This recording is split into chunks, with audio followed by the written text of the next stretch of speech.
साथ मैं हूं आपके साथ प्रांशी राठौर। यूपी की सियासत में आजाद समाज पार्टी के राष्ट्रीय अध्यक्ष चंद्रशेखर आजाद नगीना से सांसद बन जाने के बाद लोकसभा चुनाव में महज एक सीट नगीना सीट पर जीत हासिल कर लेने के बाद एक बड़ी चुनौती बन चुके हैं हर एक विपक्षी दल के। जहां एक तरफ चंद्रशेखर आजाद बीजेपी पर निशाना साधते हुए नजर आए, बीजेपी के खिलाफ मोर्चा खोलते हुए नजर आए, वहीं दूसरी ही तरफ बहुजन समाज पार्टी की सुप्रीमो मायावती के गुणगान गाते हुए देखे गए हैं, लेकिन उन्हीं मायावती की मुश्किलें वह बढ़ा रही हैं।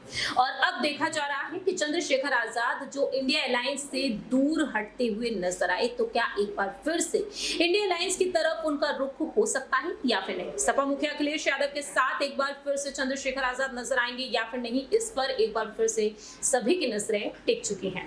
हमारे साथ इस वक्त मौजूद हैं हमारे सहयोगी दौलत। आपसे जानना चाहेंगे कि जिस तरह से चंद्रशेखर आजाद नगीना सीट पर जीत हासिल किए हैं, इस सीट से एक वक्त मायावती चुनाव लड़ी थी, उन्होंने जीत हासिल की और उन्हीं के नक्शे कदमों पर चंद्रशेखर आजाद चल रहे हैं।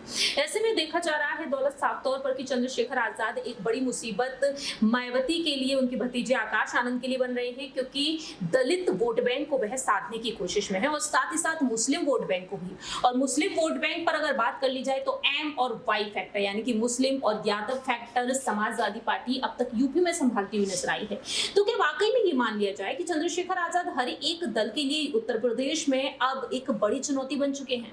बिल्कुल देखा जाए चुनौती की आपने बात करी, लेकिन यहाँ पर मात्र एक सीट अभी तक उन्होंने जीती है जो कि नगीना है, जिससे वो खुद सांसद रहे हैं। लेकिन देखा जाए तो बाकी पार्टियों ने काफ़ी अच्छा परफॉर्मेंस किया है, लेकिन यहाँ पर लगातार जो हाइप जो उनको मिल रही है, लगातार जिस तरीके से सपोर्ट जो उनको मिल रहा है, वो कहीं ना कहीं देखने वाला है जो दूसरी पार्टियों को मदद कर सकता है। लेकिन इसमें नुकसान चंद्रशेखर का ही हो सकता है, क्योंकि उनके पास तो मात्र एक सीट है, लेकिन वो किसी और पार्टी के साथ जुड़ते हैं तो जो है उनका वोट बैंक कहीं और शिफ्ट हो सकता है, क्योंकि यहाँ पर वो तो एक अकेले देखा जाए तो एक अलग तरह की राजनीति कर रहे हैं, लेकिन जो बाकी लोग हैं वो हर वर्ग को लेकर चल रहे हैं। उनका यहाँ पर कहीं ना कहीं आपने देखा हो, जब भी भाषण होते हैं तो एक किसी वर्ग को लेकर साधते हैं, लेकिन यहाँ पर अखिलेश हो, चाहे राहुल गांधी हो, मायावती हो, वो एक से ज्यादा कई सारे वर्ग को साधते हुए नजर आते हैं। तो ऐसे में कहीं ना कहीं लोग अगर उनको और ऑप्शन मिलेंगे, उनको ये मिलेगा कि वो जाति इसमें अच्छा समझते हैं या फिर वो उनको सपोर्ट करने को तैयार है, तो कहीं ना कहीं चंद्रशेखर का वो सपोर्ट हटकर अन्य पार्टी की तरफ जा सकता है। और जो वो एक सीट उन्होंने जीती है, जिसके कारण वो लगातार यहाँ पर चर्चाओं में बने हुए हैं,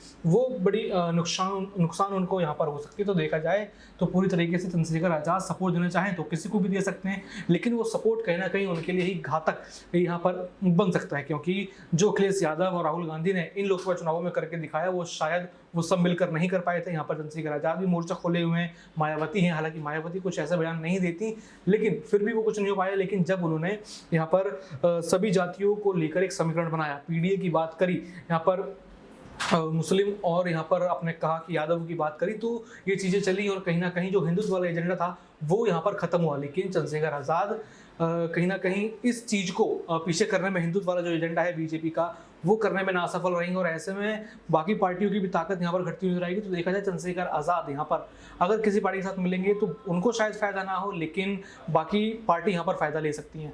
बाकी अगर यहाँ पर बात कर ली जाए, देखिए बहुजन समाज पार्टी तो चंद्रशेखर आजाद को अपने साथ फिर से नहीं लाना चाहती है। हमने देखा हाल ही में मायावती ने एक बार फिर से आकाश आनंद को उत्तराधिकारी घोषित कर दिया है।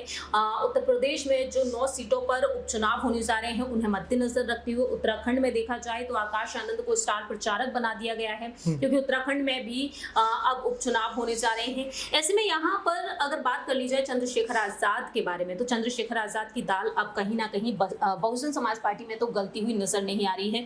लेकिन बात यहाँ पर अखिलेश यादव को लेकर कर ली जाए, राहुल गांधी को लेकर कर ली जाए, बीते कुछ महीने पहले लोकसभा चुनाव में देखा गया था कि मायावती को गठबंधन में लाने की कोशिश की गई, लेकिन इसके बाद कहा गया कि मायावती अगर गठबंधन में वाकई में नहीं आती है कोशिशें करने के बावजूद, तो चंद्रशेखर आजाद को इंडिया अलायंस में लाया जाएगा। और ऐसे में देखा गया कि अखिलेश यादव के सुर कहीं ना कहीं आजाद के लिए बदल गए, जयंत चौधरी बीजेपी के साथ चले गए और ऐसे में देखा गया कि चंद्रशेखर आजाद समाजवादी पार्टी से पूरी तरीके से अलग हो गए, क्योंकि बड़ी वजह यहाँ पर बताई गई नगीना सीट भी।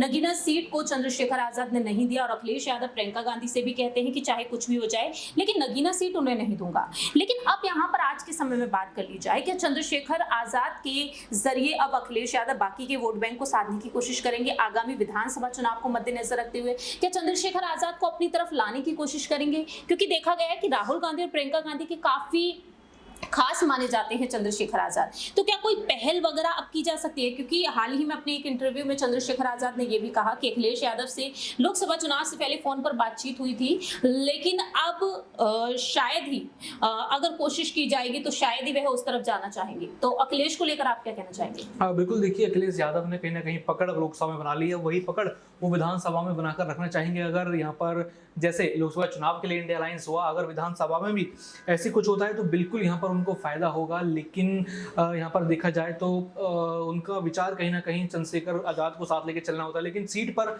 यहाँ पर बात फंसेगी क्योंकि विधानसभा में यहाँ पर 400 से ज़्यादा जो है सीटें हैं, और ऐसे में अगर ज़्यादा की मांग चंद्रशेखर आजाद करेंगे तो यहाँ पर बात फंसती नजर आएगी। फिर दोबारा इंडिया अलायंस हमें बनता हुआ नजर आएगा, जिसमें चंद्रशेखर आजाद को शायद ही जगह मिले। लेकिन वो रुचि दिखा रहे हैं इंडिया अलायंस में, क्योंकि यहाँ पर वो राहुल गांधी के साथ संपर्क में है, प्रियंका गांधी के साथ संपर्क में, तो बिल्कुल यहाँ पर मौका मिलेगा। लेकिन अखिलेश यादव लगता है इसका विरोध यहाँ पर करते हुए नजर आएंगे, और ये चीजें कहीं ना कहीं देखा जाए तो चंद्रशेखर आजाद के लिए डिफेक्ट पड़ेंगे। अगर वो विधानसभा में खुद की क्षमता से यहाँ पर उतरते हैं और लगातार बीजेपी को घेरते हैं तो कहीं ना कहीं वो जो वोट बैंक है, जब वो बीच में से रख के यहाँ पर अखिलेश और इंडिया अलायंस के पास चला गया है, वो थोड़ा कटकर शायद जहाँ चंद्रशेखर आजाद के पास आ सकता है। अभी भी ऐसी कई सीटें हैं जहाँ पर कहा जाए तो बहुजन समाज का काफ़ी यहाँ पर दबदबा है। कहा जाए तो जिन समाज के पास चंद्रशेखर आजाद पहुंचते हैं उनका काफ़ी दबदबा है, तो वहाँ पर वो अपनी दाल वहाँ बुना सकते हैं। हालांकि गठबंधन के साथ जुड़ेंगे तो नाम गठबंधन का होगा, यहाँ पर चंद्रशेखर आजाद जो चाहते हैं, जो कहीं ना कहीं वो अपना महिमा मंडन चाहते हैं, वो नहीं होगा।